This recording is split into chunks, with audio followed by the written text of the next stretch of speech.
Hello, my name is Felista from Airlift Initiative. I work there as a career advisor.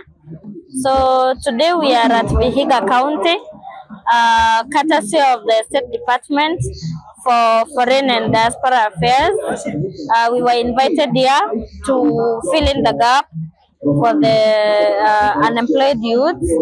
So Africa Airlift Initiative is basically a program or an agency that helps students who want to go further their studies and of course work. So how do we meet the job request? So we realize that acquiring job or work visas is quite difficult, but acquiring student visas is quite easy, especially for countries like the US and Canada. So that is why we major mostly on studies, so that youths leave Kenya to go study, but of course they end up finding greener pastures. So that is why we are here today. The day has been well. We've met so many people, so many youths who are eager to go out of this country and brighten their future. Today has been good. We'll be here tomorrow. We'll be here on Friday. So if you want to go further your studies abroad and of course work within the line of your studies, or maybe a broader perspective, we are your guys. Find us at Mbale Secondary School, where the State Department for Diaspora Affairs is holding a fair. Thank you.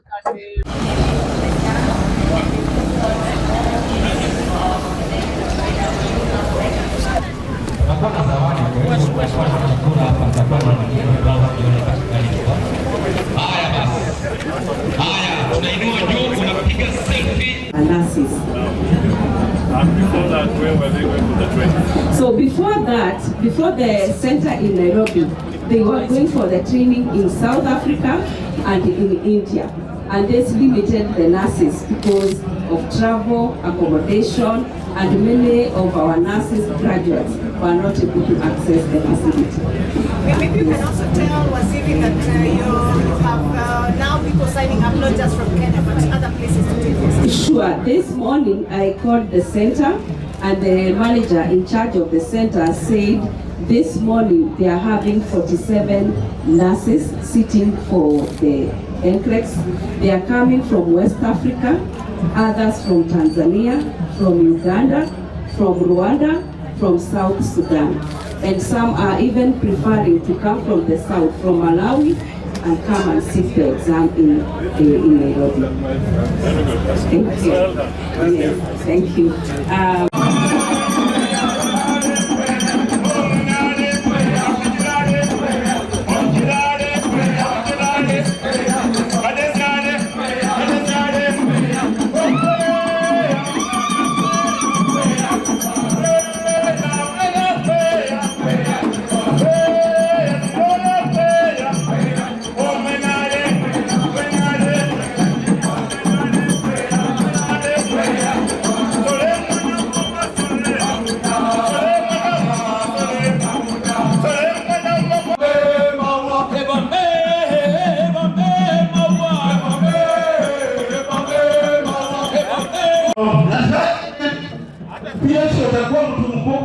Jumika ike dumikoti mwa.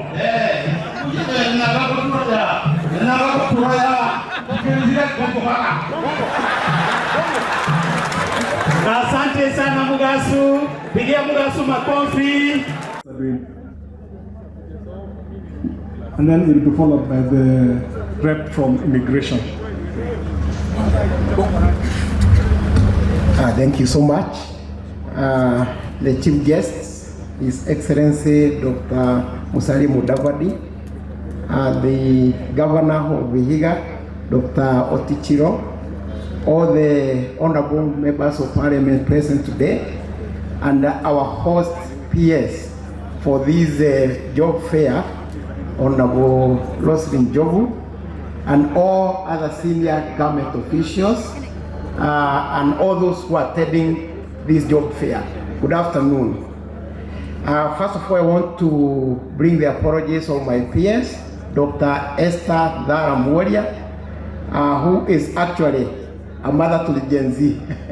She would have really wanted to be here today, but she was sent by His Excellency the President to China to go and do the factory inspection for the training equipment for 70 Tibet institutions, which hitherto did not have any training equipment. So he's out there fighting for the youth.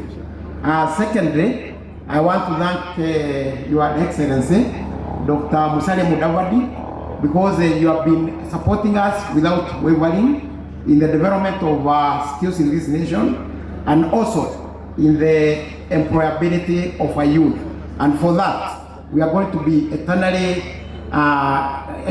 indebted to you, because it's a big thing that you are doing, and we pray to God that He continue giving you the energy to lead in this process. The question for us to answer, because we were not having an answer on the demand side of the human resource development. But with the coming into the space of the State Department of Diaspora Affairs, and when they started these job fairs, they adequately addressed the demand side of the skills development. Because they're just supplying skills without a demand. But now they have created a demand, and for that reason, Your Excellency, the enrollment in activity institutions have really grown. Because right now, the institutions that are under the Ministry of Education alone, we are having more than 420,000 trainees who are in our activity institutions. And once you put together the others which are private institutions and also the VTCs, you find that we are having an enrollment over 700,000. And that is quite a big number, because initially you would find that within the Tibet space, we will be having less than 100,000, and in the universities, we'll be having even 300,000. And that way you can see that things were upside down, because we needed more people with skills than those with the managerial experience and knowledge at the university level. And for this reason, because of this demand that has been created, we can see that the enrollment is going to grow from strength to strength. And for the young people, I just want to tell you that you have to come to Tibet in case you do not have a skill, because even for this job fair, if you do not have the skills, you cannot be able to take advantage of the fair. Because what we have been sending out there are people who are not skilled, and that is why people are making a lot of noise that they are being mishandled out there, because they were doing low manual job. But now, once you come to Tibet, we are going to give you the skills which is employable both in Kenya and also abroad. Because nowadays we are not just training for the Kenyan market, but we are training for the international market. Because as you know, the world has just become a global village, the one we are talking about. So I encourage the young people. We have the vocational training colleges, which are under our able governor in Vihiga and other governors. We have our technical vocational colleges, we have our national polytechnics, and we also have the private Tibet institutions. And all these, the government is giving you money to ensure that those who are not able to pay, the government is going to pay for them, because the government has brought about the new funding model that is not only addressing the access to Tibet, it is also addressing the equity.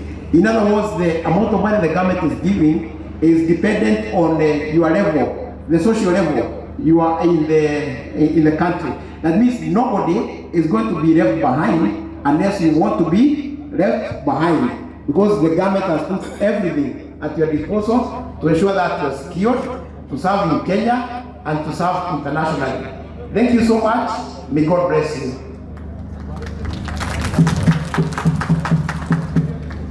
Thank you, Mr. Njau. As you know, kazi majuu without a passport becomes very difficult.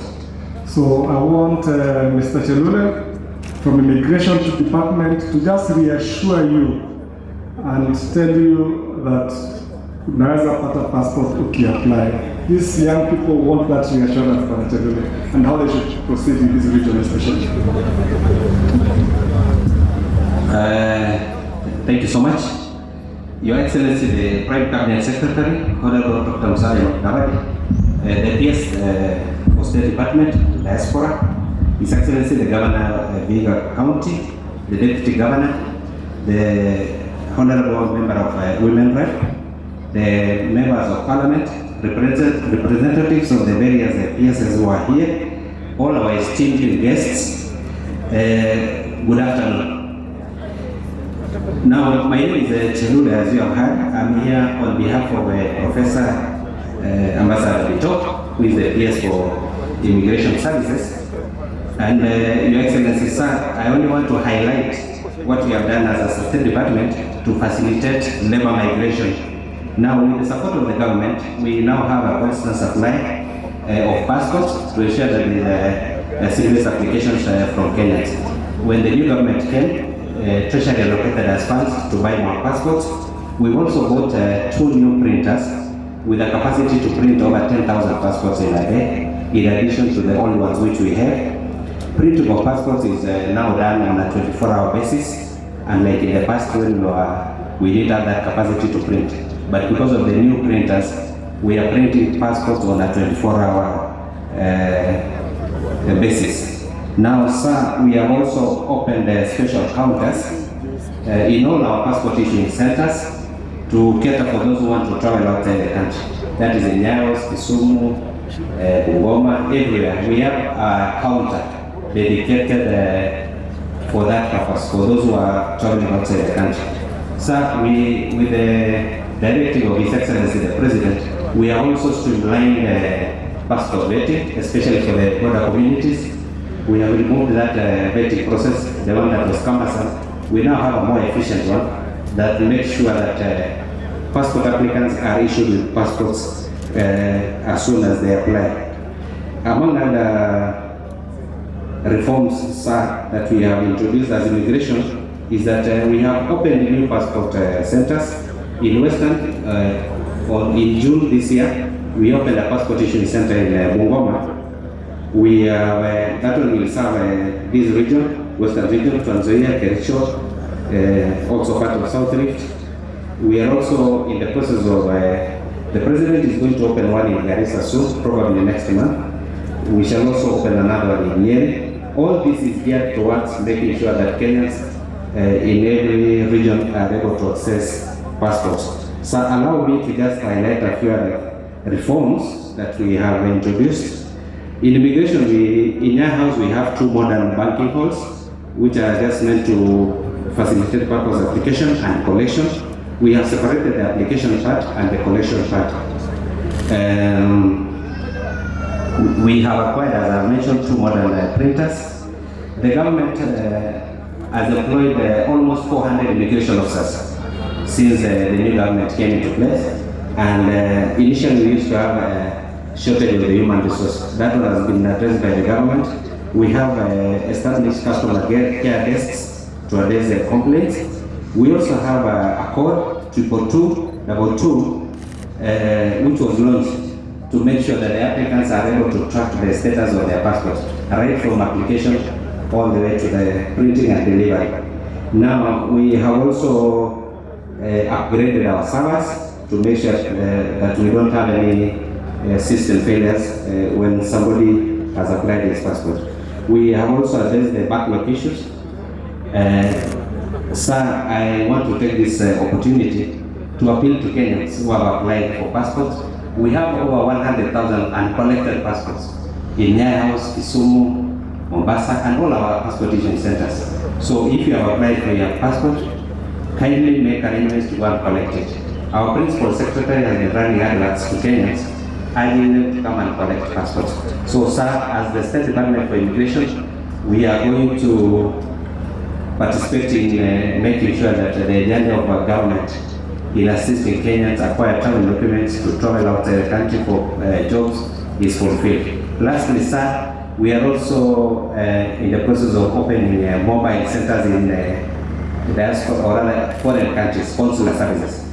Apart from, let's say, for example, South Africa, where we have the ambassador and the immigration attaché, the officer there is he travels within that region on a program basis. He organizes himself so that this time he goes to Namibia, serves Kenyans, the next time he goes to Zimbabwe. And it's going to happen all over the world to make sure that those who lose their travel documents while they are outside the country are able to be assisted to acquire new ones. Thank you, sir.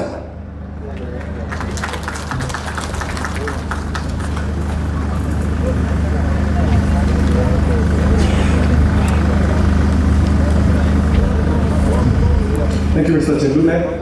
I now have the honor to invite the Acting County Commissioner, Madam Florence Tower, to welcome us to Vihiga and invite the PS to make her comments and take over the rest of the program, where we expect our leaders to be speaking. Karibu. Thank you, Ambassador.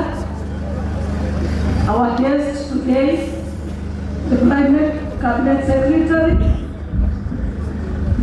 our Governor,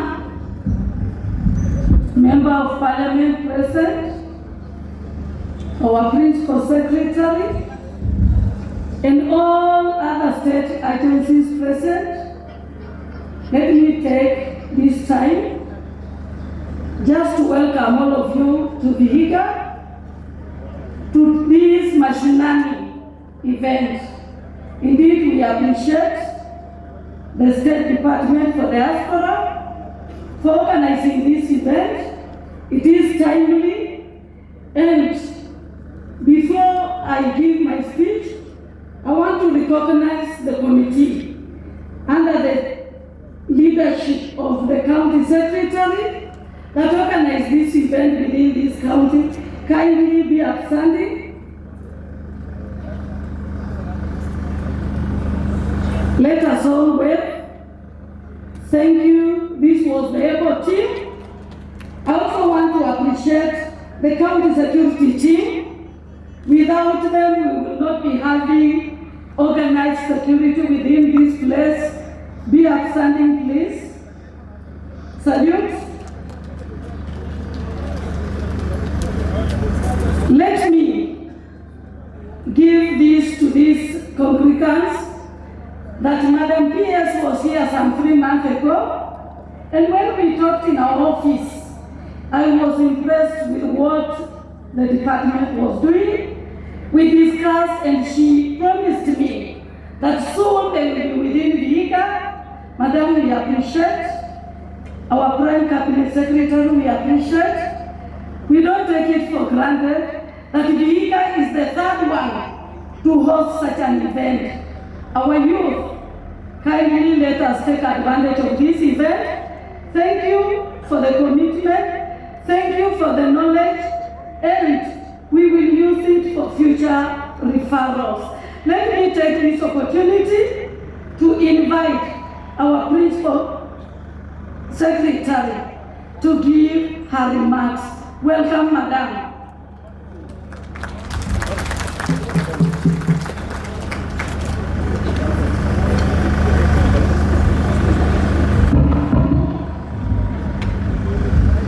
Thank you very much, Acting Commissioner. Before I speak, Your Excellency, allow me to invite the elected leaders in this region to come and speak to their people. Before I speak, I want to actually get some assistance from my Mheshimiwa's lawyer, who is part of the committee that oversights the Ministry of Foreign and Diaspora Affairs. Mheshimiwa, please, if you would come.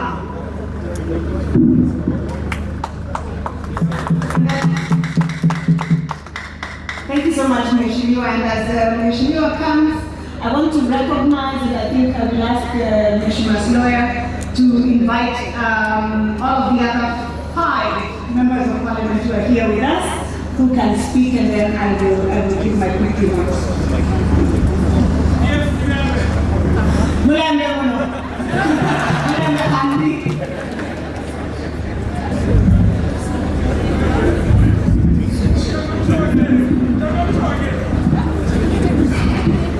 Okay, thank you.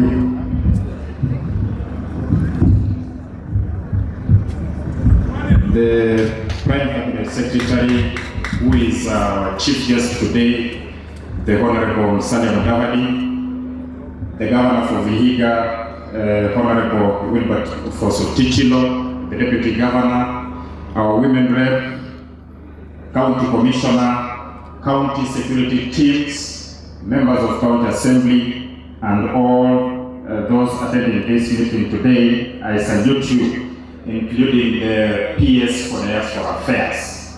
This morning or this afternoon, I want to take this opportunity to sincerely thank everybody who is here present today. And to the PS Diaspora Affairs, I also want to appreciate your presence in Vihiga today, because what you have done for us will never be forgotten by people of this region. Before I go to the next level, I just want to bring to the attention of the Prime Cabinet Secretary and everyone who is here. You had the Deputy Principal from William Ruto. This ministry has traversed the world over, searching for opportunities and jobs to ensure that our Kenyan population that is trained and that cannot be employed locally can also have the experience of getting employment opportunities overseas. And that is why this job fair has been organized here to sensitize the entire Western region about the job market in the countries that are abroad. We call it labor migration. So with those few remarks, I want to welcome my fellow members of Parliament who are here today. And I will begin by Omboko Milemba, the MP for Mbale constituency. Come and greet your people.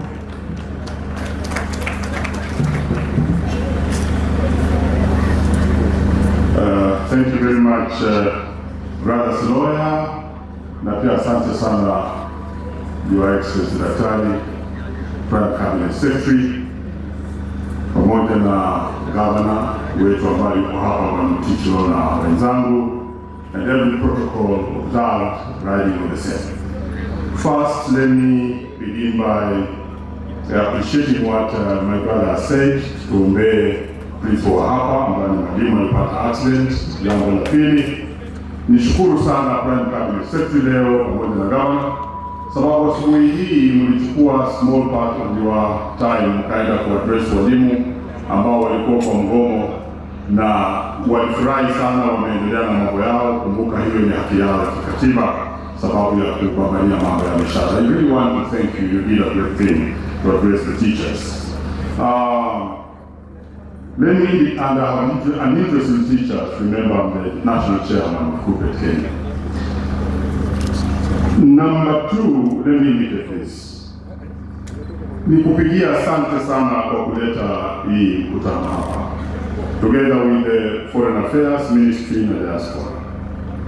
Na mimi nimekuona vizuri sana, na nataka wale ambao walioko hapa waelewe.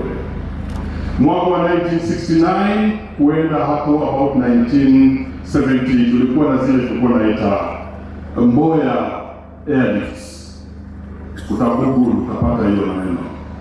Lakini baadaye tumekuwa na airlifts nyingi sana. Ukienda Amerika, kwa mfano katika ile state ya Minnesota, utapata kuna watu wengi sana ambao walipelekwa kule na bwana ya chai. Ukikimbia kuenda Australia, you can look in my eyes, remember my slogan is mega money, sababu naona na communicate na mshiki vizuri. Ukienda Australia utapata kulikuwa na airlift kubwa sana ya watu ambao wako kule na wanafanya kazi kule Australia.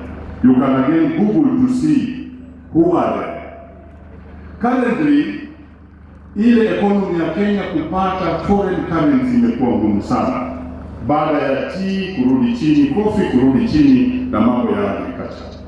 I'm not sure, but maybe other speakers will make a statement on this that is correct. Diaspora Jobs could be the highest foreign earner in Kenya today. Na leo hii tumeletewa na Prime Cabinet Secretary mambo ya Diaspora Jobs.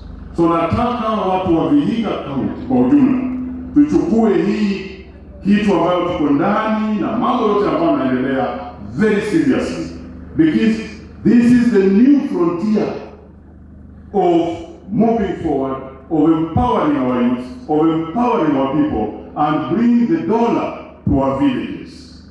Hiyo ndio jambo nataka niwaambie, na nakushukuru sana kwa kuanza na hii sehemu. So what you are doing for us, ile kitu tunatufanyia, tunashukuru sana. I would wish as we do this, let the Department for Diaspora just attend to the following things. Number one, mambo ya security ya wale vijana wataenda nje ikuwe halali sana. Number two, Ministry of Labor, sababu najua kuna agents, mimi ni mtu ya union, so I'm very knowledgeable in this area. Kuna agents ambazo huwa zinachukua hawa vijana zinapeleka nje. Lakini Ministry of Labor was given the task ya kufanya ile agency ya professionals. But Bwana Mudavadi utagonga hapo kidogo. There's corruption there. Tulipewa jobs Dubai. There were 250. You can again look in my eyes because I am privy to this. But the Ministry of Labor iliweka vikwazo ikataka kufanya pia hao ni agency. So the money about what demanded from those going out was too high. When the government of Dubai realized walitutupa na wakachukua Waganda. So ebonga pale utaona kuna tashwishi pale. So that's one thing we need to look. And then finally tuangalie mambo ya passports, and I'm happy Mr. Chelule was here. A passport should not be a privilege. Wapi Mr. Chelule? A passport should be an easy document kwa vijana waweze kuenda hii document. Sio passport ya mboko milema sababu ni mbunge, nothing. Make it very easy to get the passport. And finally, before you get the passport, you need an ID. Na ID imeanza kututatiza ukweli sio kweli jamani. So make the ID, prime cabinet sector atashughulikia. Make the ID as easy as possible to get. Mungu awe nani mboko milema na hivi. Make them money. Next, Honorable Kagesi, the MP for Vihiga constituency.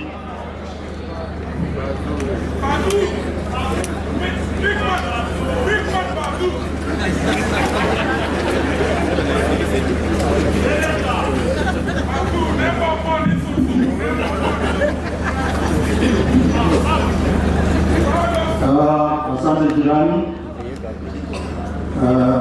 Our chief guest, Prime Cabinet Secretary, our governor, my governor, Tichilo, other leaders including my colleagues, both in national office and national assembly and county assemblies. Na wageni wote bora Milembe County. Mimi ni Kagesi, mbunge wa Vihiga, jirani wetu tu hapa ukienda few steps. Utapata nafasi yako. I'm excited. I'm happy to be here because this is an important event. Let me start by thanking the State Department of Diaspora Affairs for thinking about this. I want to say something about Vihiga, both my constituency and Vihiga County General. We have all grown up knowing hatuna mafactories, hatuna mashamba, hatuna nini, which means we don't have job opportunities. And in the process, we have been telling our people with our summation. So we have spent a lot of resources, both national level, county level, educating our people because we told them that's the only something we can give them. We can't give them land. But there was a disconnect somewhere. Tulikuwa na wafunza, they go through the process, alafu wanafika mwisho. There was nothing more. So, this is a very noble idea. Ukiwekewa estima, kuna program wanayo wanaita last mile. I want to kufananisha hii na stima. Tulikuwa tunasomesha watu wetu wakifika hapo wakigraduate wanaacha. I think placement should be our last mile. And this is a good effort at that. I must say going abroad is a challenge for everyone. It's a challenge. Unatoka mahali where you are in your comfort zone, unaenda mahali, different culture, different whatever. Now, if you are not told what you have to expect the other side, sometimes unapata shida.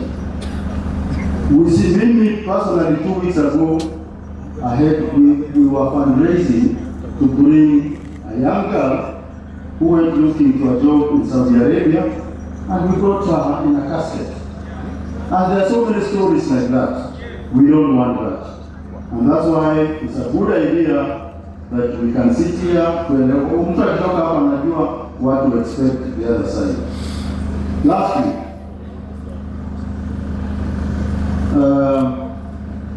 some of us when we were studying abroad, ulikuwa unaenda kwa embassy, unapata education attaché yuko hapo, unapata labor attaché yuko hapo. I'll urge the ministry in our missions abroad to, especially where our people are going, to see if they can start opening up attaché desks for labor, because there are so many issues there. You cannot solve all of them. Some come when you are there. So it's I didn't hear anybody from the Ministry of Labor here. It would be a very good idea you work together so that our watu wakitoka hapa waende huko na wakae vizuri. And I'll urge my people, please, mkifika wherever you go, look for our embassies, register. That's the only way they can know you're there. Lastly, I want to confirm to my friend Oboko that mimi nilisomea mahesabu, and I can confirm to you, right now diaspora remittances are the highest. You can count of foreign income in the country. So I wish you well, and I wish our people, thank you for the good turnout we've seen, and let's make good use of this. Thank you.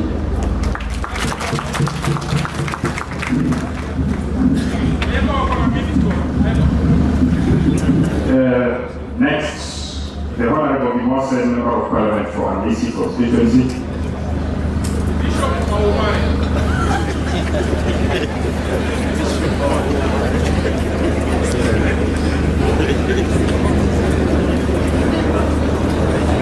Asante sana.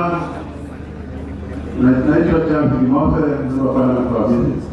The Excellency, the Prime Minister, the Chief Prime Minister, the Excellency, the Governor, MCS, Deputy Governor, and the members of Parliament. Nataka kusema kitu moja tu. The cost of passport. I was thinking that because these are people looking for jobs and they are the youth, you reduce the cost of passport, especially in the category of youth. So that it is affordable. Number two, you are the Chief Secretary, Cabinet Secretary for Diaspora Affairs. Today, we are dealing here with an item called Diaspora Jobs. Employ the full wrath of the jurisdiction, to create jobs and grab jobs for these people. Mungu akubariki na kuongeza watoto.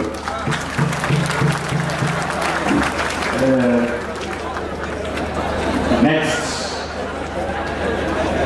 I want to report here that we also had a Member of Parliament for the East African Legislative Assembly, IALA, the Honorable Sanko, but he has since left. But it is important to mention that he was part of the team that was with the Prime Cabinet Secretary in the morning, and we appreciate his coming. This time I take to invite the Honorable Beatrice Adagala, the woman rep for Vihiga County.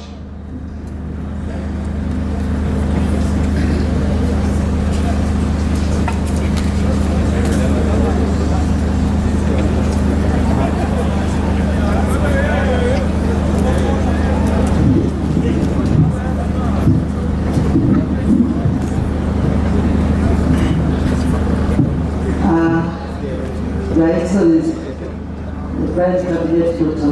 Mbale, Governor Dr. Ticho, Governor Mr. Kitezo, members of parliament, and members of the county assembly, the PS president led by PS Diaspora, Madam, our acting county commissioner, Madam Stower, and all other leaders, including our youth. Good afternoon.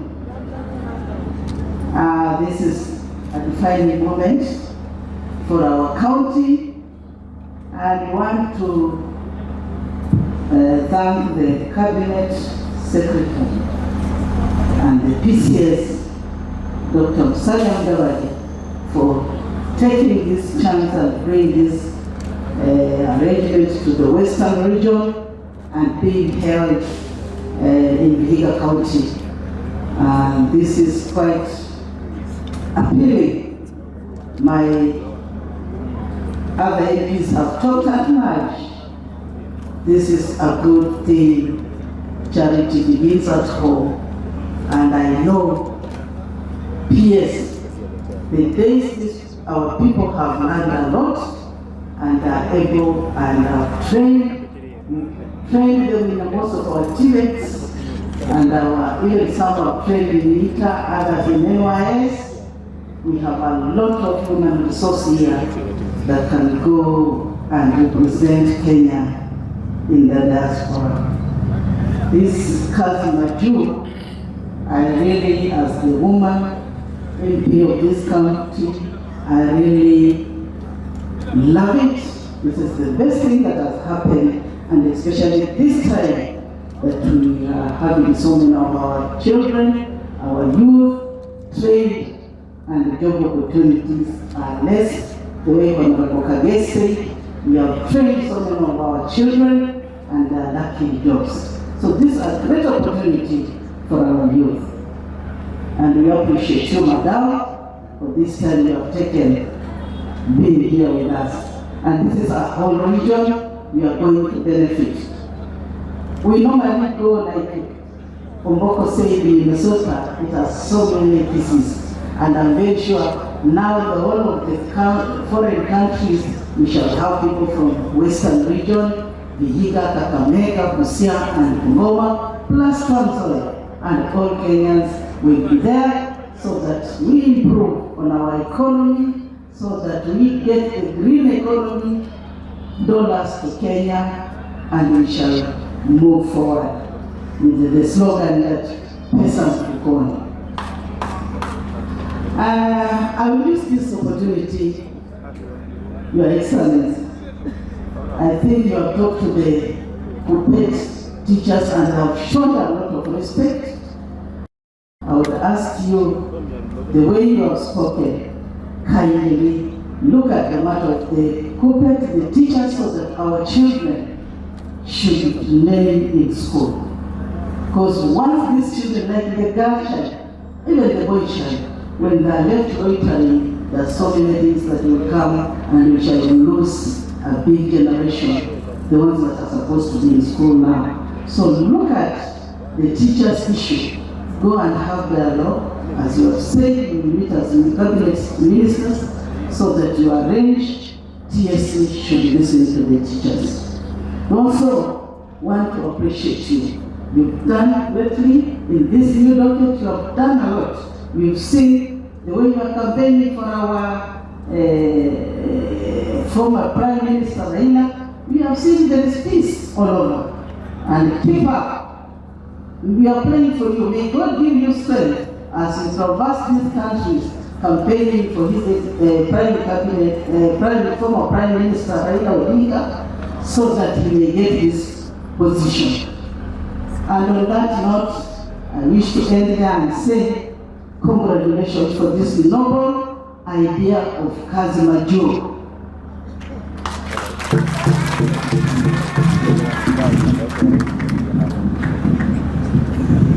Lastly, we had the MP for Mbale in the morning, but he since left, and we have a representative, though he will not come here. I just want that Salim to stand up and wave, representing the MD for Mbale, wherever she is, she's behind her. We also have members of County Assembly here, led by the majority leader. I think when the Deputy Governor will be giving his address, we will also let them be seen.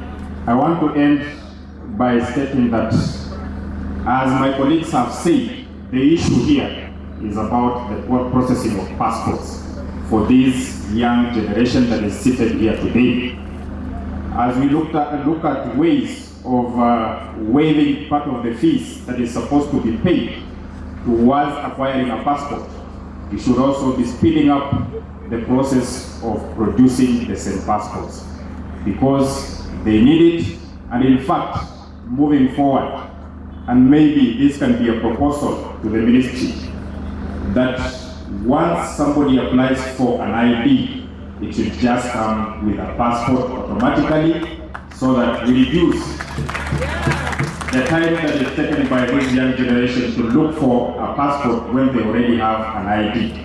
So an ID should just come hand in hand with a passport, so that the process is worked on very well. Working round the clock to get rid of cartels should be another agenda on the table of the ministry. Cartels, and even in fact, in this compound where we are today, cartels are hovering around here, because they know that these young boys and girls are vulnerable, they are looking for jobs. Some cartels have come. But I want to thank Madam Roslyn Job, who is our PS here. He has sealed all loopholes on this compound. We know cartels are here, and they want to take advantage of these people seated here.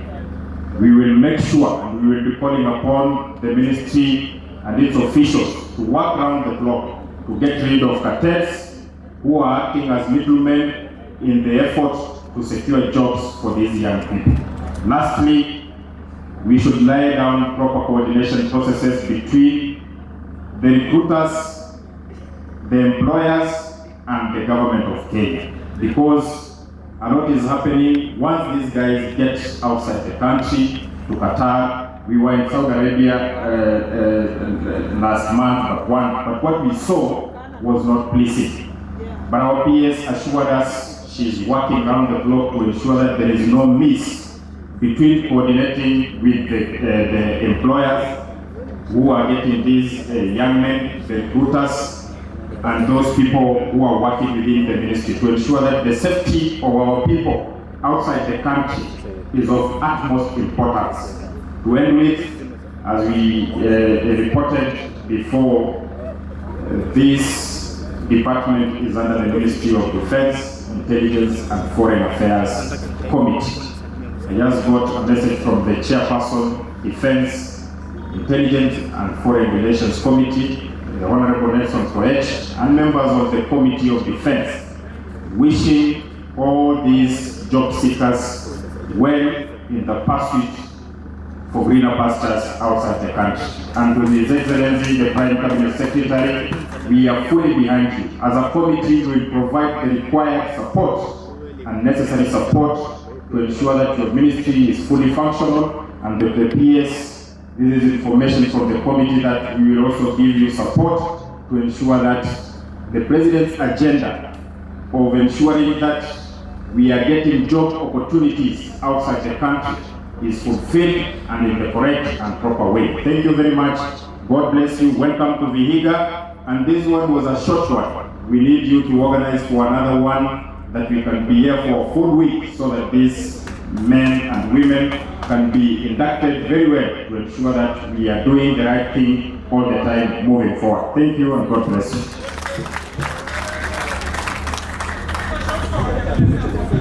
Thank you very much, Mheshimiwa Lawyer. Indeed, we covet and we feel your support within Bunge, particularly as you are the committee that ensures that we get sufficient funding within our department to continue these kinds of programs. So we continue to rely on your support for that. Ladies and gentlemen, I want to now invite the Deputy Governor to come and speak for a little bit and then invite the governor. And then we can proceed from there. Thank you.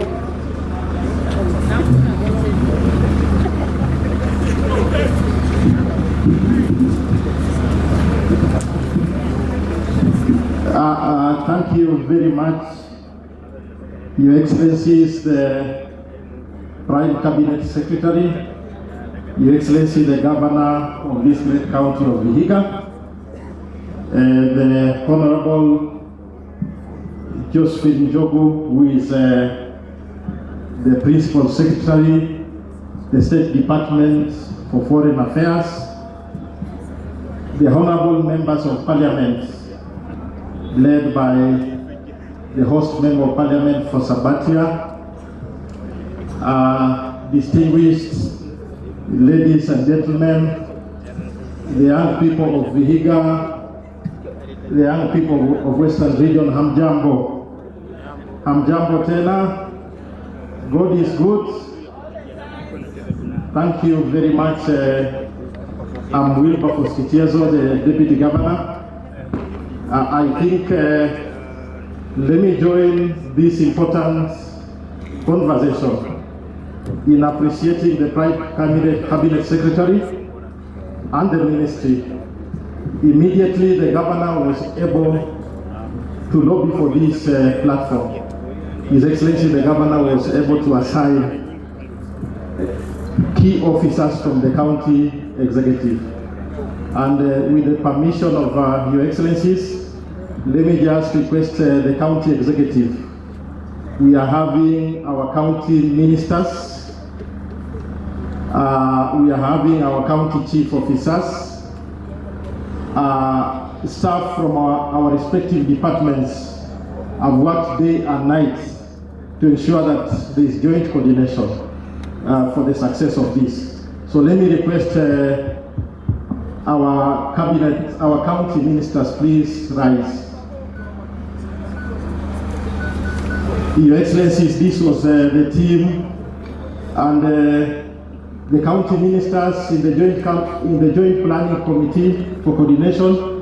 His Excellency was able to assign the county secretary, together with the Honorable Dr. Ruth Agesa, the CCM for Education, and we are equally having the CCM for Public Service Management and ICT, and equally the County Minister for Gender. You may sit, please. Let me request the County Chief Officers, please. You are very important officers towards what the Governor is doing for the great county. Asante, thank you very much. Your Excellencies, the Governor of this county is leading this county ably, and His Excellency the Governor cannot succeed without our county parliament, our Vihiga County Assembly. With the permission and guided by His Excellency the Prime Cabinet Secretary and His Excellency the Governor, I'll humbly request, the county parliament is led by the Speaker. In absence of the Speaker, there is an able Deputy Speaker. We don't want to fall into troubles. You enable the executive to deliver. So let me request the Deputy Speaker, please, join me on this podium to ensure that we give the county parliament the place that it deserves, an important institution. Karibu sana. Mpigieni makofi tafadhali. Thank you, Your Excellency, the Deputy Governor, Your Excellency, the Prime Cabinet Secretary, Your Excellency, the Governor of Vihiga County, Your Excellency, the Deputy Governor, Members of Parliament present, and all protocol observed, ladies and gentlemen. Good afternoon. I'm Eric Odeyubam, the Deputy Speaker, representing the Speaker, Honorable Chris Omulele, who is at the Senate this afternoon to make the submission on DORA and CAR under NEC. But with me, we have honorable members with County Assembly. May you stand and wave to His Excellency the Prime Cabinet Secretary. We have Honorable Aziaya Vincent, member for Odanga. We have Honorable Gertrude Lumire, nominated on ANC. We have Honorable Franklin Muhindi, member for Sabacha West. We have Honorable Windsor Sore, member for West Bunyore. We have Honorable Rita, representing Mama Mboga and the County Assembly from Rwanda. We have Honorable your MCA from Busali, the only member of County Assembly elected by the Prime Cabinet Secretary as a voter. From Busali, Honorable Florence Kegode. We have Honorable Member for Emabungo, Honorable Michael Okoba, Mike Sonko. We have Honorable Member Caroline Angote, aka Mama Nyonyo, anawakilisha kunyonyesha watoto kwa bunge. We have the host, Member of County Assembly, Honorable Nkuruma Abudiku. And lastly, we have Honorable Member for Northeast Bunyore, Honorable Pelam Esipira, Pastor, and I'll be very precise. Your Excellencies, I think this is a very important platform. And I want to appreciate the national government for giving the weight and the seriousness that it deserves to ensure that matters of diaspora affairs are strengthened and even treated with isolation, because previously diaspora was part and parcel of the larger Ministry of Foreign Affairs, but not with specific deliberate targets. And the national government is devolved because the presence of the national government at the grassroots level is ably felt through the administration. But I think it is time, Your Excellency, the Prime Cabinet Secretary, that we devolve further the State Department for Foreign Affairs and the State Department for Diaspora Affairs, so that then it can be easy. As we articulate and as we get awareness about opportunities outside there, beyond Kenya, I want to appreciate because the national government and through your ministry, we are working tirelessly in the East Africa community to break some of the barriers around free movement, access to trade and markets, and this is in the right direction. So I think it will be very important that we try to see what can happen so that then we can simplify. Your Excellencies, the young Kenyans of the County of Vihiga and the young Kenyans of the Republic of Kenya, they are now directly holding we leaders to account on where are the jobs, what did we promise, what are we doing. And Your Excellency, the Prime Cabinet Secretary, as the national government pursues these routes, the pressure will now come to the county governments, because Kenyans in the entire republic easily access their immediate government, which is the county government.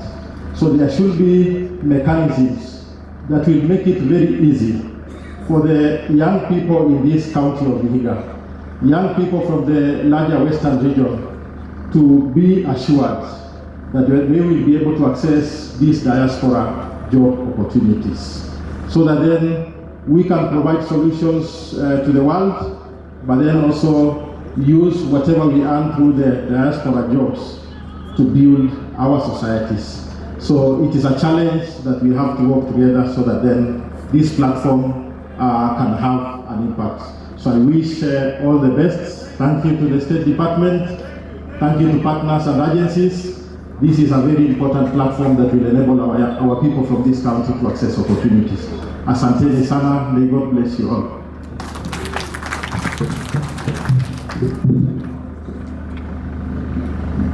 Thank you very much, Deputy Governor. Bandavois and Mulembe. Mulembe Muno. Mulembe Khandi. Your Excellency Dr. Mudavadi'S, our Prime Cabinet Secretary, and my boss, the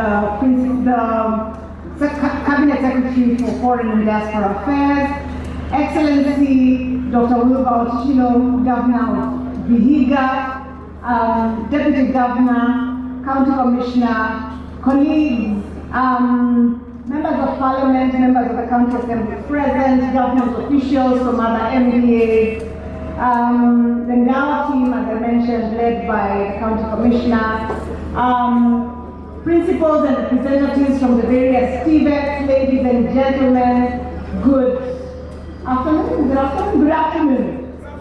afternoon. I want to welcome you all to this fantastic Diaspora Jobs Fair, Western Kenya region, hosted here in Mbale High School, that has been very graciously hosted by His Excellency the Governor. Asante sana for being here, for hosting us, and I want to acknowledge and really appreciate the work of the elected leaders. As I listen to you speaking here, and really touching on the issues that the people care about, I want to thank you for engaging this issue of diaspora jobs. Because sometimes we can have many programs and wonderful conversations, but if the people don't understand these programs, then we are not doing the right thing. So I want to thank you for being here and for being a part of this conversation. I want to also thank the team within the county government, my own team within the State Department for Diaspora Affairs. If you could really stand very quickly so that people can see you, who have done an amazing job in putting this together. If we could appreciate the team over here, even the ones who are waving from Mbale, tunashukuru sana. Your Excellency, these job fairs were necessitated by the employment crisis or the unemployment situation that we find ourselves in. In Kenya, we have about 10 million young people who should be actively involved in employment. But we find that only 31% of these youth, we find that 31% of these youth are either unemployed or underemployed. They're not actively involved in the employment space. Your Excellency, this is a particularly big problem because our population is 75% youth, 35 years and under. That is our population, 75% of our population. So that means that our unemployment concern is a youth problem. It is truly a youth problem, but it is also a youth opportunity. That is what I would like to talk about today. So when we started to think about what we do about this major problem of unemployment, we came up with a three-pronged strategy. Create jobs at home, create jobs online, facilitate for Kenyans to get jobs in the diaspora. Three things, and in that priority. How do you create jobs at home? You make it easy for companies and private sector to operate here. But you also, as a government, send out and create deliberate programs that can employ people, such as the affordable housing program, hiring healthcare workers, and so on. Then you can do digital jobs. And today I was happy to see that Ajira and the ICT authority are here to help people understand how to take advantage of these jobs that we hear about, jobs, online jobs, or online working digitally. How do we get to do this? And I really want to ask the young people who are here to take some time and make sure you visit the ICT authority booth to understand how you can pick up more and more skills. But Excellency, also to note that the various members of parliament within every ward are working together with the national government to create ICT hubs where people can work. But sir, we are also in a global labor market. That means that if I'm a carpenter trained here in Shamirere, TVET, I should be able to work in Vihiga, I should be able to work in Western Kenya, I should be able to work in Kenya, or I should be able to work in Serbia. That is where the opportunity is. So the global labor market exists. Kenyans have been participating in the global labor market for a long time. Every one of us here, and I understand in Vihiga in particular, every one of us can know somebody who works abroad. Mtu alienda kuzama anafanya kazi hapo Warabuni ama hapo mahali pengine, every one of us knows that. So the global labor market has existed for quite some time. But as a government, we are saying it is important for us to enter that space because unemployment is such a big problem. And what do? We enter the space for 4 things. We enter to protect Kenyans. And I'm glad when I should you, all of them are talking about the need to protect diaspora. And this is a space of the State Department for Diaspora Affairs and the State Department for Foreign Affairs through our mission approach in how do we ensure that people are cared for in this world. So we have to protect. We have to create policy, to regulate, and finally to facilitate.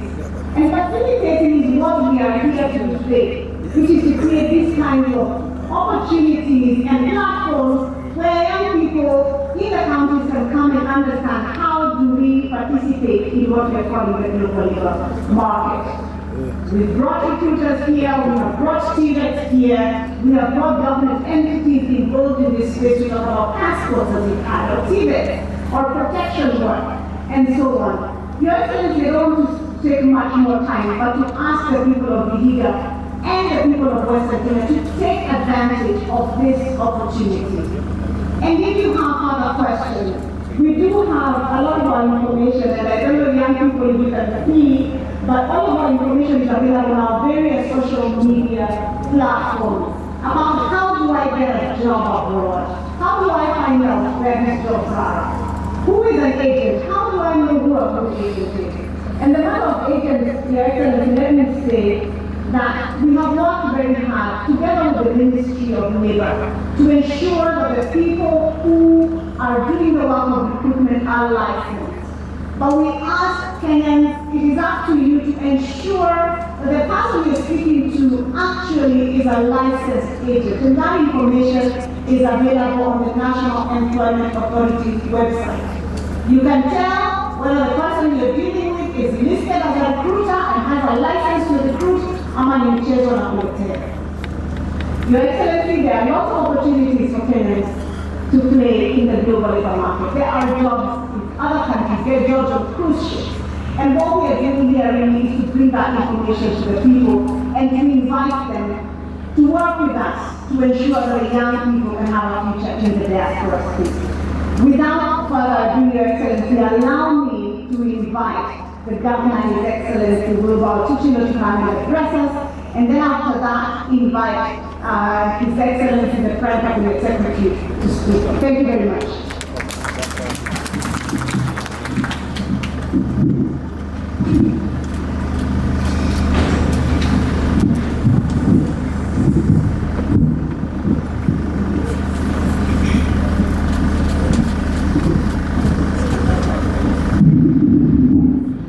The Prime Cabinet Secretary, Dr. Wiki Musalia, the members of Parliament who are in attendance,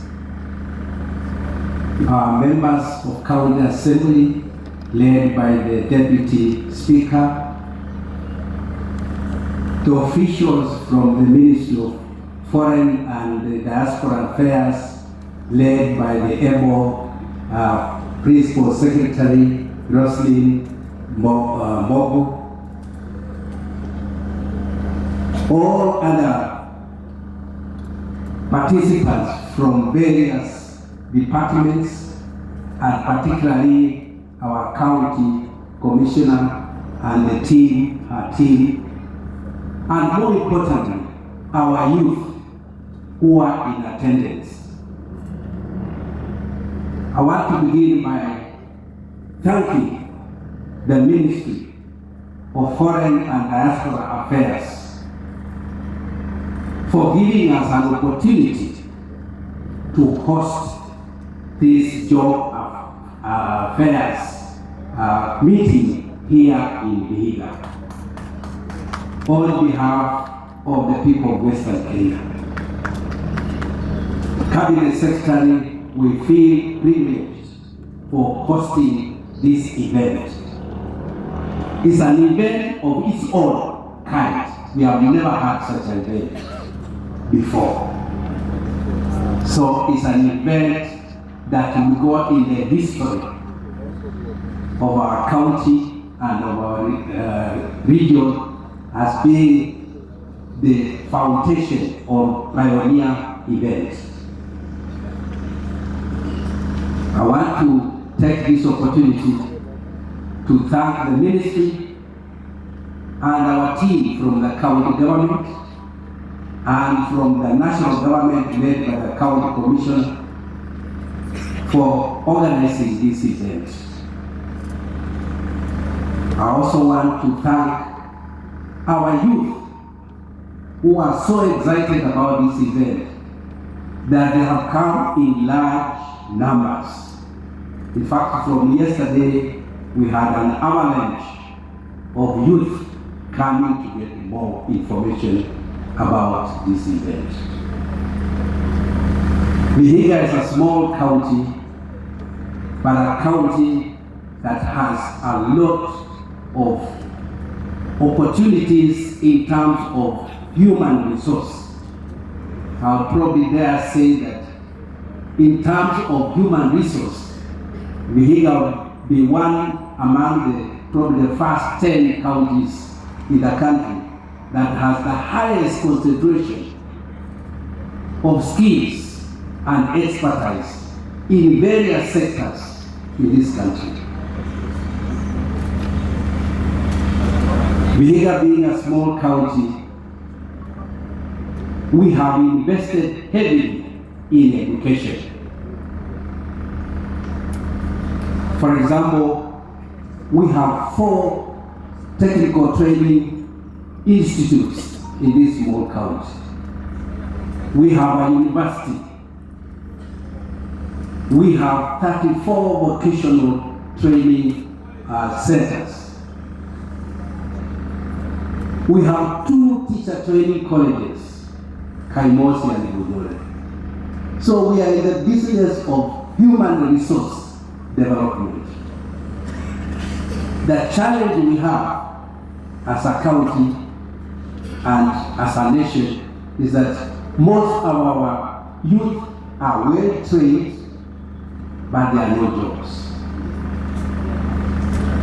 And therefore, I want to thank the ministry for opening the horizons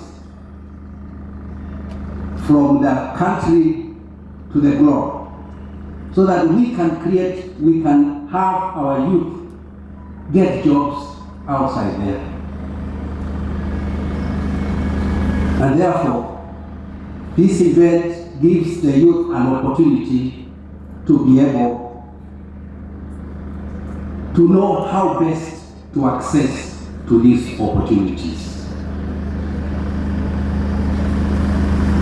As a county, we have committed ourselves to continue building the skills that are required. But now, it's important that we link up with the Ministry of Diaspora Affairs to be able to get these opportunities that are out there.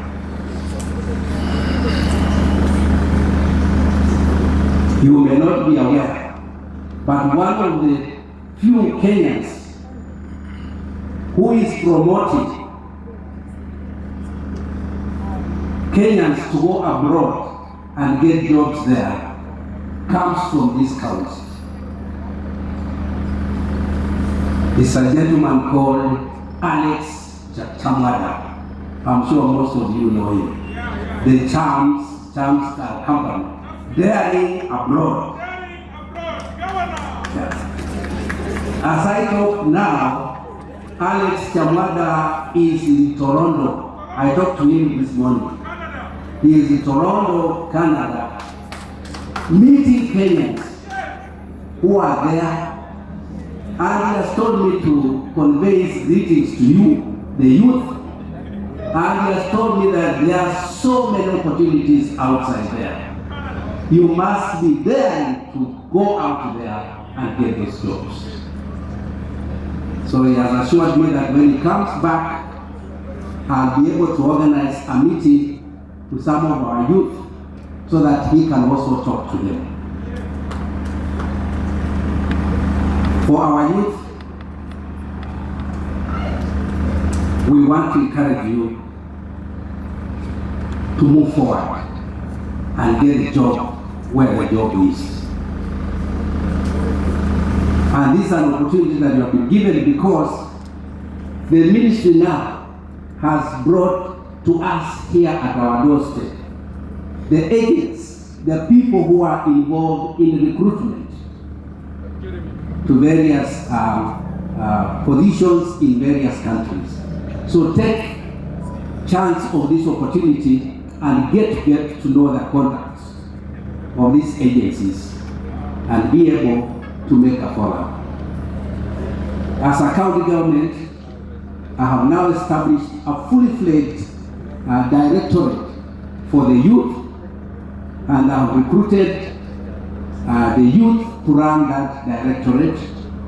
And one of their first assignments I've given them is to take an inventory, an audit of all the youth in Vihiga County with their qualifications and experience, so that we can use that inventory to help them access to the job opportunities.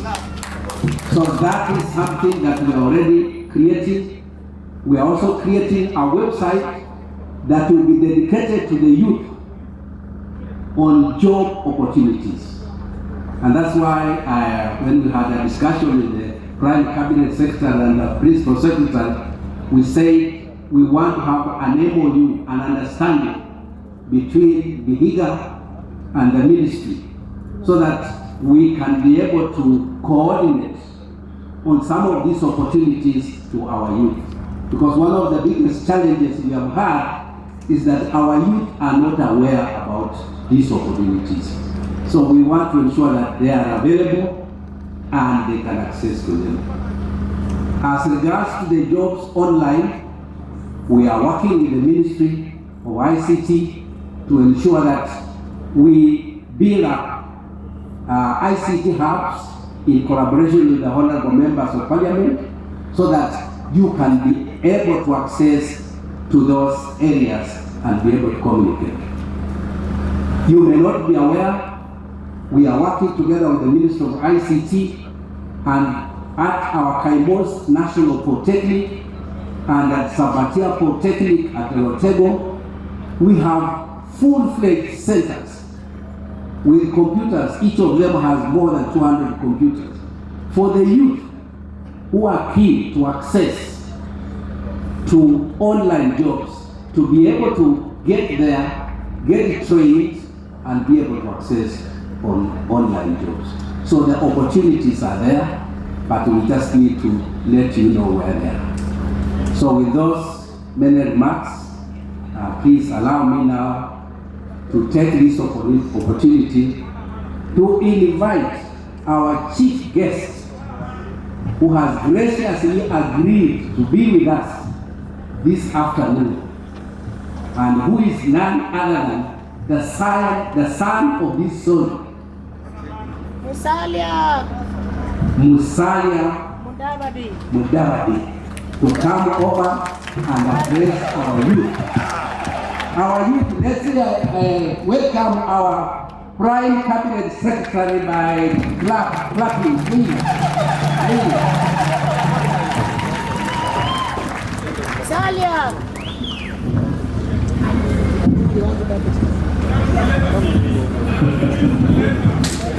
Haya, gavana, asante sana. Unaweza keti.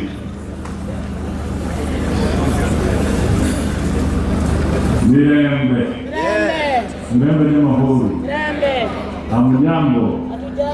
Jamuge. Nyatereu. Misauru. Yote, si ndio? I know tumeongea Kiingereza kingi, lakini I want to say mjue kwamba tukiongea hapa pia tunaongea na Wakenya wengine, kwa sababu kongamano hili ni la kitaifa, na pia tunataka wapate nafasi, vijana wetu wengine ambao hawako hapa pia wapate nafasi kujua kwamba ni nini kinaendelea hapa, ili nao wapate nafasi wa kujimudu na kutafuta nafasi zao.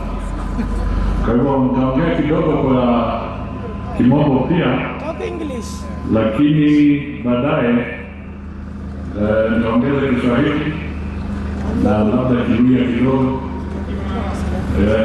alafu tumemaliza.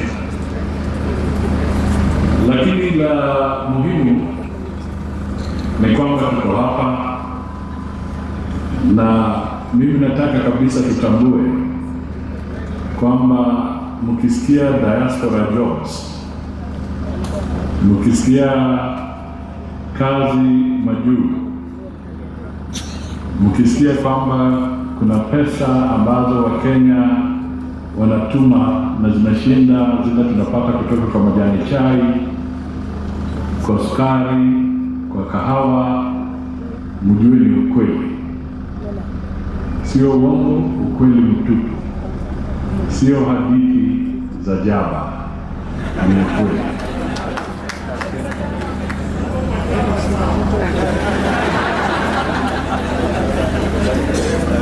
Sinaona hilo, tulifahamu kwamba sio hadithi za jaba, ni ukweli na ukweli mtupu.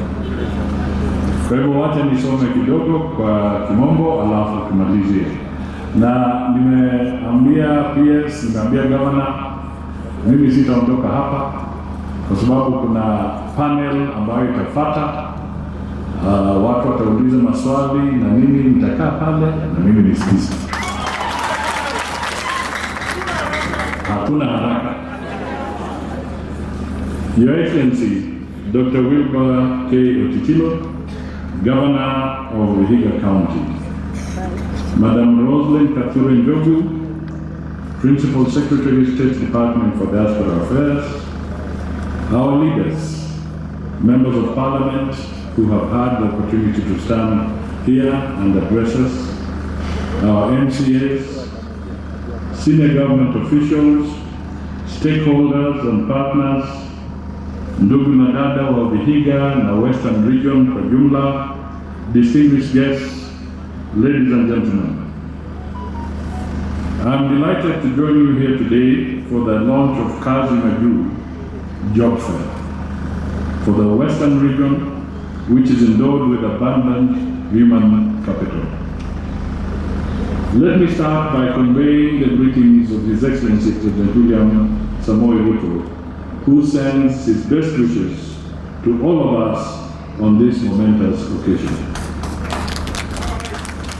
Special thanks and appreciation to the Principal Secretary for Diaspora Affairs, Roslyn Kathure Njogu, for leading this initiative, working together with all distinguished colleagues representing various ministries, departments, and agencies. This event is part of the Mashinani Engagement Series that we are holding around the country to sensitize Kenyans on international job opportunities.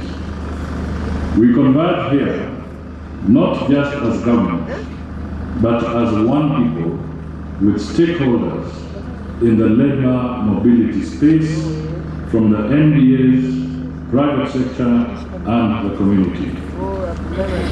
Our key agenda is to collectively engage with our people in this region on ways to empower them with knowledge on pathways to employment in the international labor market. The overarching goal is to address the pressing issues of unemployment, particularly among our youthful population. Our labor force is predominantly young, with a median age of about 19 years, eager to contribute to the economy.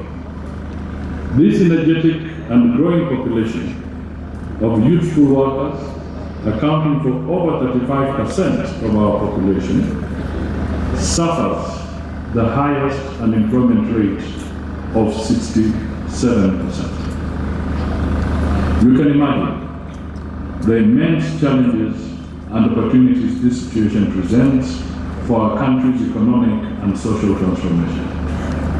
The Kazi Maju Job Fair provides us with an invaluable opportunity to empower and chart the course of our future generations that now lies in the hands of our youth. It is one of the strategies we are pushing to help our people engage in meaningful employment in the global job market. As a responsible government, we are fully aware that creation of jobs within Kenya is of paramount importance, even as we look for opportunities in the regional and global markets. We are undertaking various policy initiatives with incentives to create an enabling environment for economic growth and job creation across priority sectors including manufacturing, agriculture, service, blue economy, construction, and infrastructure development. We are also aware of the growing opportunities in today's world through experience with the most robust economies and higher demand for skilled labor, including Canada, Germany, the United Kingdom, the United States, and several other countries in Europe and the Middle East have become popular destinations for Kenyan youth. In the Middle East alone, there are over 450,000 Kenyans who live and work in skilled and semi-skilled jobs. It is with this understanding that we focus our efforts to secure not only employment opportunities, but also protect the welfare of Kenyans in foreign labor markets by collaborating closely with international partners. Let me elaborate on some of the milestones and benefits we have achieved for our Kenyan youth from this initiative. On August 9, 2024, we organized a send-off ceremony in Nairobi for 350 young men, and mobility strategy focuses on targeted engagement with educational institutions where our youth are concentrated. This approach aims to catalyze the transformation of young Kenyan lives by fostering skills development, facilitating technology transfer, and promoting access to meaningful employment opportunities. Similar labor mobility initiatives are ongoing, including the placement of teachers who secured jobs in various district schools across America. We are also on course towards signing a comprehensive migration and mobility partnership agreement with Germany in September, that is next month, 2024. This will help to streamline the access of Kenyan job seekers to the German labor market, which is experiencing an acute shortage of skilled and semi-skilled workers. As a country, we recognize that labor mobility is a key driver of economic growth. Therefore, we are adopting a multifaceted approach, focusing on aligning efforts with a broader continental agenda and global labor market demands to enhance professional development, productivity, and economic growth. These concerted efforts are exemplified by the opening and operationalization of Africa's second Pearson VUE test center dedicated to administering nursing exams for our people and the region. This center in Kenya represents a significant investment in the future of our nursing professionals. I am also pleased to inform you that comprehensive preparatory programs for those exams are now available. Furthermore, we have actively conducted market analysis and engaged with different governments to better understand their labor shortages, policies, and migration pathways. A good example of this is the Atlantic Immigration Program, a regional economic immigration program designed to attract skilled workers to Canada.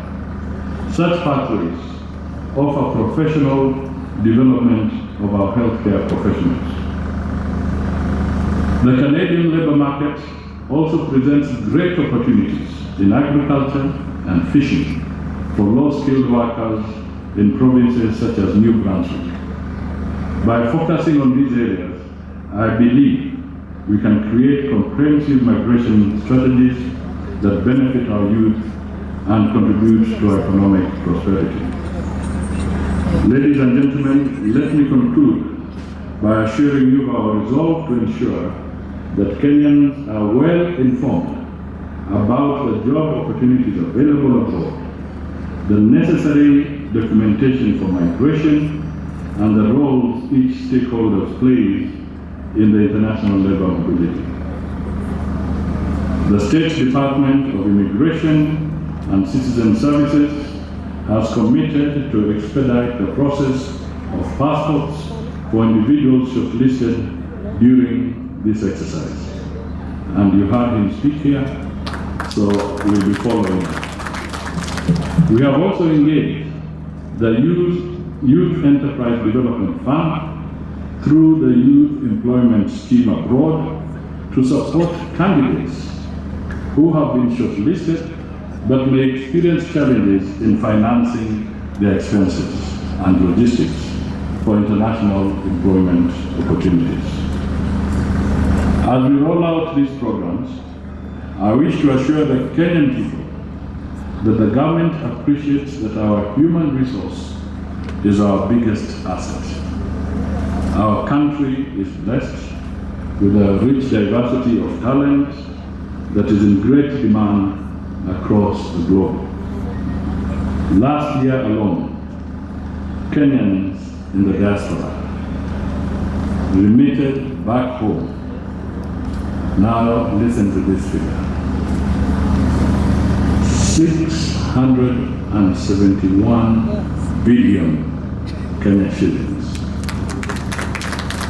making a significant contribution to economic and social prosperity at household and national level.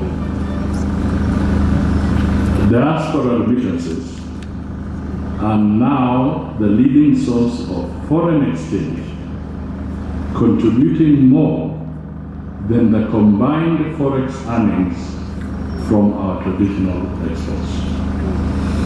The more Kenyans we have working abroad, the more our families and our country will benefit from the growth and the impact of diaspora remittances.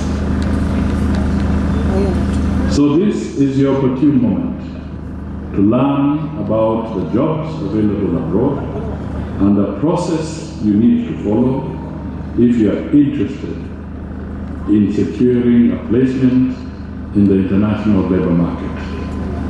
Finally, let me convey my best wishes to you all and trust that you will have fruitful engagements that will empower you with the knowledge on the best pathways to the international labour market.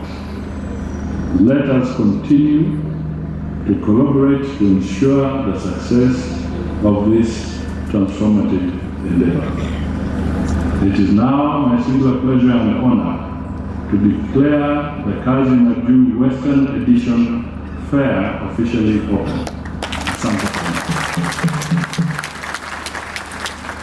Sasa wacha niongeze kidogo tu. Kwanza nimshukuru gavana na viongozi wa kaunti hii kwa kujitolea vizuri kabisa kuungana na Wizara ya Foreign Affairs wakiongozwa na Madam Jojo kuhakikisha kwamba tumekuwa na kongamano hii ambayo ni muhimu sana kwetu hapa na pia kwa Wakenya kwa jumla. Vile nimesikia nikisema, hii si hadithi ya jaba.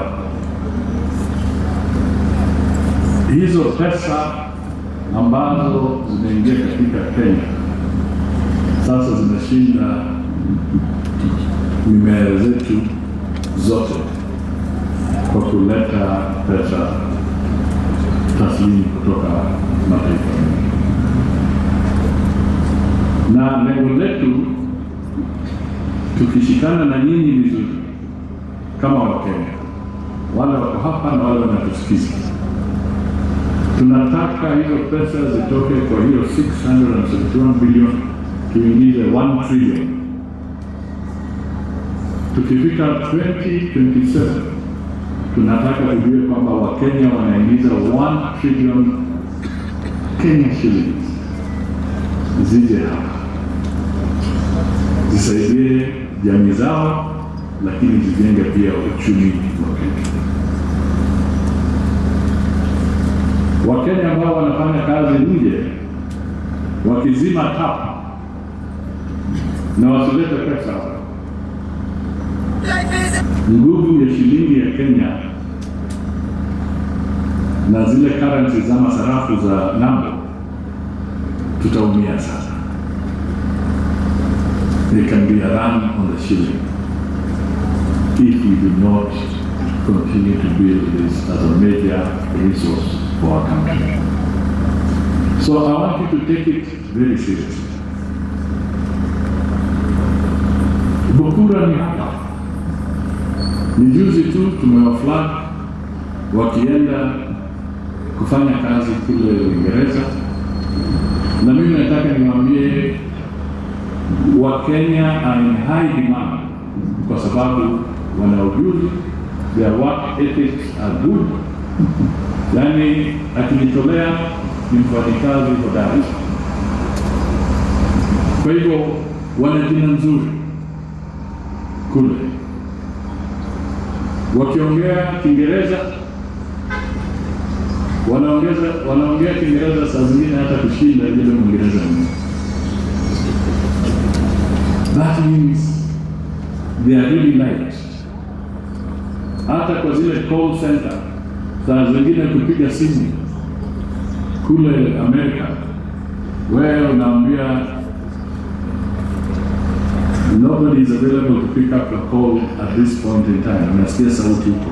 My friend, nataka mjue hiyo sauti saa zingine ni sauti inatoka kwa Kenya ambaye anafanya kazi for Delta Airlines, lakini yuko hapa Nairobi katika Tatu City kwa call center, na anapata mshahara in dollars. Kwa hiyo kuna nafasi kubwa sana kwa vijana wetu kwa kitaifa. Lakini tukienda kule,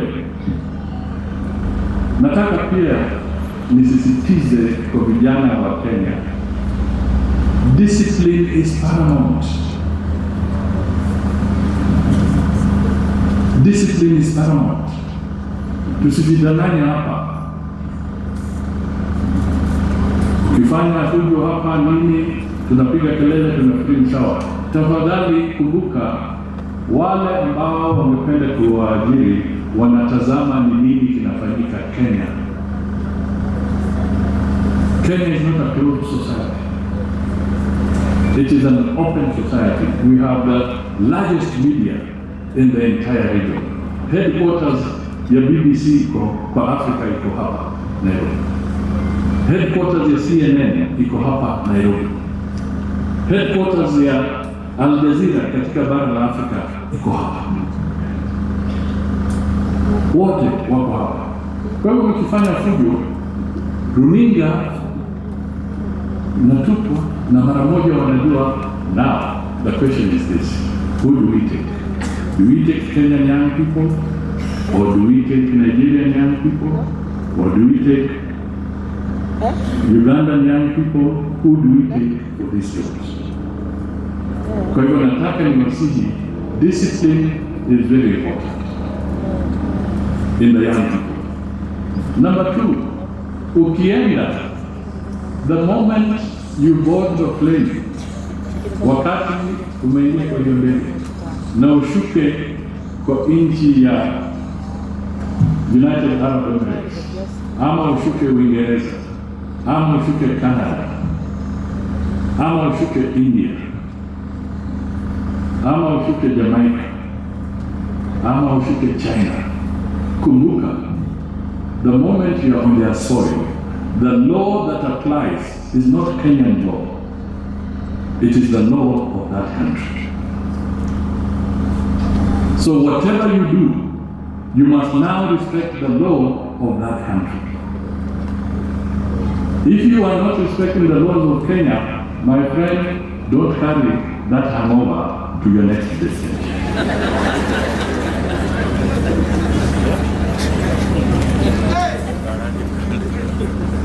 It is the truth.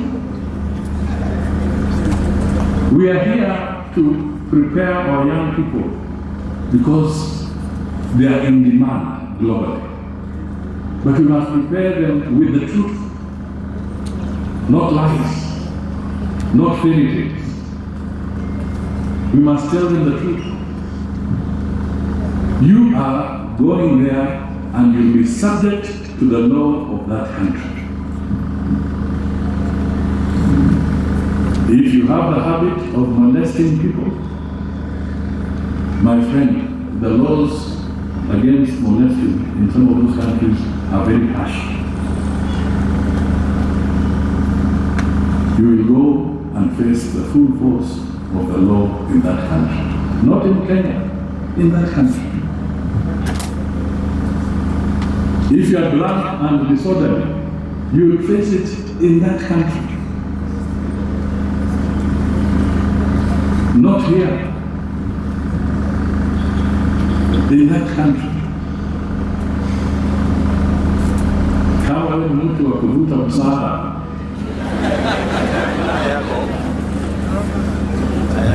mnanielewa? Kama wewe ni mtu wa kuvuta msaada, ukienda huko na uvuta msaada, utashikwa na the laws of that country will apply. Hakuna mambo ya kusema ati naongea na ndugu yangu, mimi. Then you must be very principled. You must pay your debt on time. You must pay for your rent on time. Kwa sababu hakuna mtu wa kuuliza huko.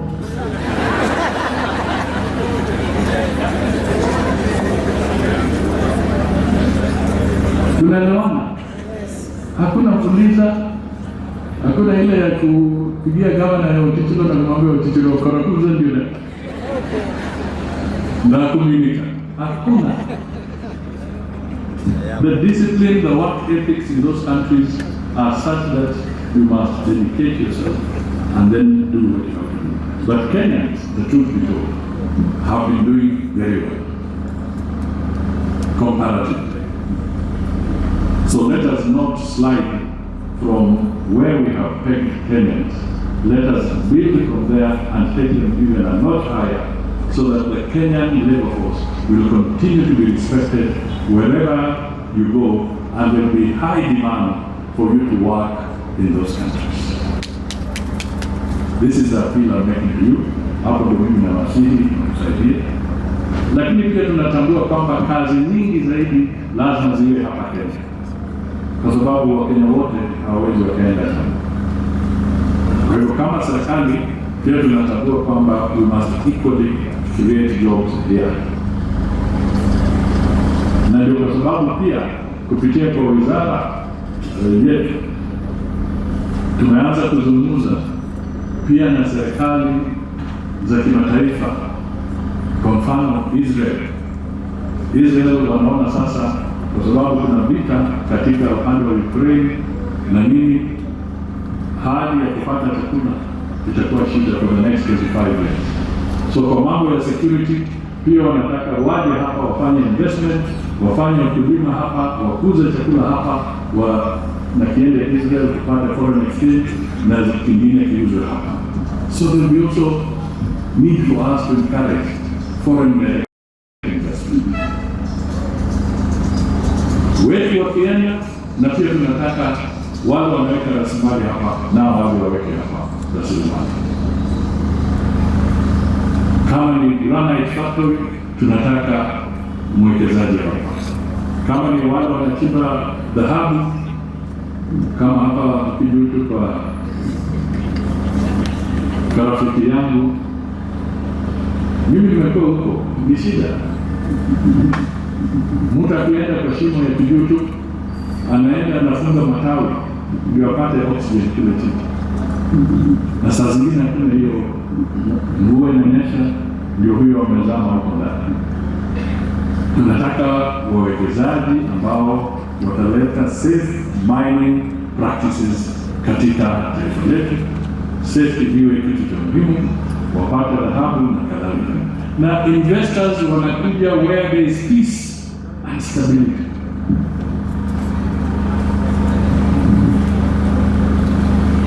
If I'm an investor, I will not take my money where there is chaos, where there is food. I will not. I will be a very stupid person to do that. So you and I must ask ourselves, what on the other hand can we do to make sure that we bring investors into our region, into our country, into our neighborhood, so that we can generate jobs also locally. Capital is a very shy element, very shy. The moment capital senses danger, the moment capital senses violence, it runs away. So I want the young people of this country to really digest the comments I'm making today. Not just here, but everywhere. That we have to work together in a unified manner to move forward. Today, we have to speak to the teachers of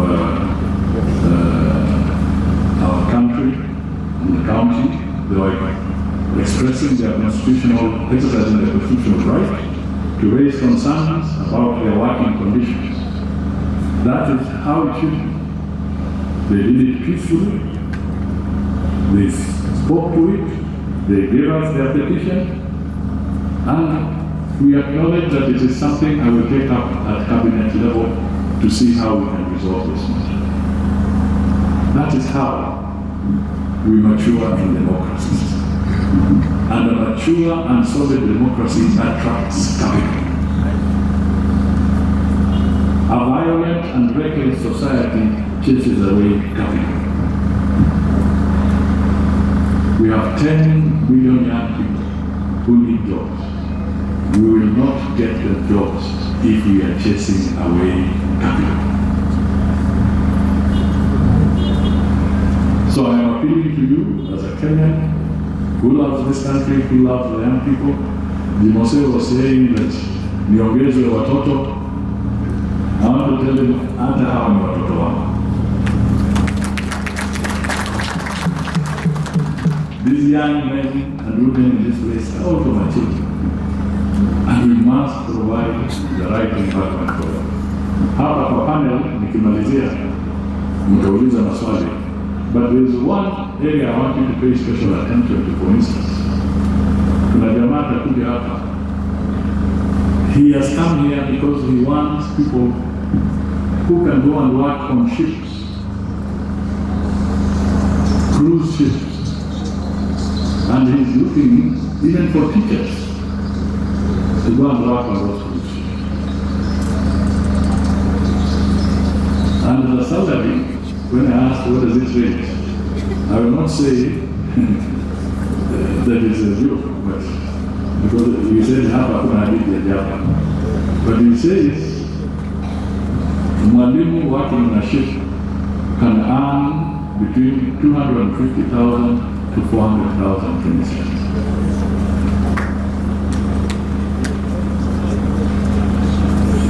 Na atakuja hapa mdomona and they are here because pia wanataka wachukue some from this region na wende wachukue from other regions also, and there are others. Na vile tunasikia katibu wakisema, amesema kwamba wale conmen, wale middlemen ambao wanatusumbua tunawasaga kabisa ili watu wetu wasiende kuumia. And we talk of discipline because The other side of it is that if we don't do well, we also have problems. Because we are also dealing with cases as government where some of our own are caught up either in prison or in difficult conditions on that side, and we are struggling to see how to help them. That's why I'm preaching this issue of discipline so much, so that you do not end up in the wrong side of the law in the country that you might be going in, which is a very, very serious challenge. And also when we talk of peace, in Lebanon today, we have 26,000 Kenyans, as the estimate, 26,000 Kenyans in Lebanon. We are praying that the war does not get out of hand. And they say it comes, we pray for peace. Because you young men and women here, just imagine if it gets out of hand. We are making contingency measures, but can you imagine how difficult it can be to evacuate 26,000 people running away from war? It can be a serious matter. So we are crossing our fingers that normalcy returns to the Middle East so that the war does not get out of hand. Because if the war gets out of hand, the Kenyan lives will be in danger, and we will have to struggle to see how to bring them here, and we will be accused that nini wa Kenya ama serikali haifanyi chochote. That will be the maneno itaanza kusema hawa hawafanyi, watu wetu wanaumia nini, lakini ukweli wa mambo sasa vita ya Lebanon ni sisi tunaanzisha.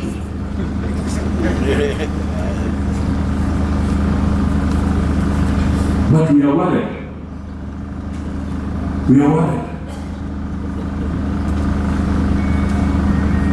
And they are earning something.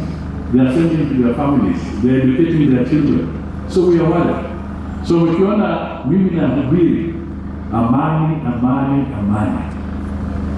mirembe. Hapa, it's not a joke. Mongula language. Mongula. We communities of the Middle East. We heritage and yours literio dindo takapisa. Mutevande musurana yawema. Na chochi kila kumuroma kumunye ni mbonda de mohende magana dawara. Mutasubiri nde ifujo hano. Mikile tuko kinirakuda. Bandu baragonada. Mitundo na masasi gabitaudi biko. Wallahi bisa mbidari. Nauza nokoreni. Kumunyo kubechonjo kubriko bandu kubisa mbidari. Tigira kwa hiyo tumekiwa kitu. Kureni kiwa kitu. Let us protect our country. Let us defend it. Let us keep it peaceful, and then we create jobs and opportunities both here and beyond. God bless you all, and this is truly a momentous occasion.